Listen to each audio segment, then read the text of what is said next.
നമ്മുടെ ക്വസ്റ്റ്യൻ 100നും 400നും ഇടയിൽ 6 കൊണ്ട് നിശേഷം ഹരിക്കാൻ കഴിയുന്ന എത്ര സംഖ്യകളുണ്ട് എന്നാണ് ചോദ്യം. അപ്പോൾ എങ്ങനെ ചെയ്യാം? ആദ്യം ഈ 100നെ നമുക്ക് എന്താണ് 100നെ 6 കൊണ്ട് ഹരിച്ച് നോക്കാം. അപ്പോൾ എത്ര കിട്ടും? ഒരാറ് 6, ബാക്കി എത്രയാണ്? 4. അപ്പോൾ 40 കിട്ടും. 6 36 എന്താണ് ഇനി ശിഷ്ടമാവും. നമുക്കത് ചെയ്യണ്ട. അപ്പോൾ പോയിൻ്റ് വരുന്നതിന് മുമ്പ് വരെ എടുക്കാം. 16 എന്ന് കിട്ടി. ഇനി അടുത്തത് എത്രയാണ്? 400. 400 ഹരണം 6 ചെയ്യുക. അപ്പോൾ എത്ര കിട്ടും? 6 36 ശിഷ്ടം നമുക്ക് എത്ര കിട്ടും?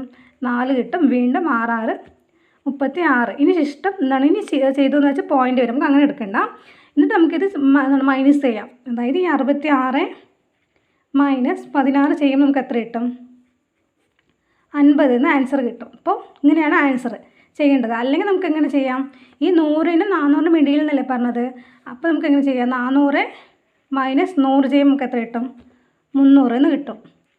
എന്നിട്ട് ഈ 300 ഹരണം 6 ചെയ്താൽ നമുക്ക് എത്ര കിട്ടും? 50 എന്ന് കിട്ടും.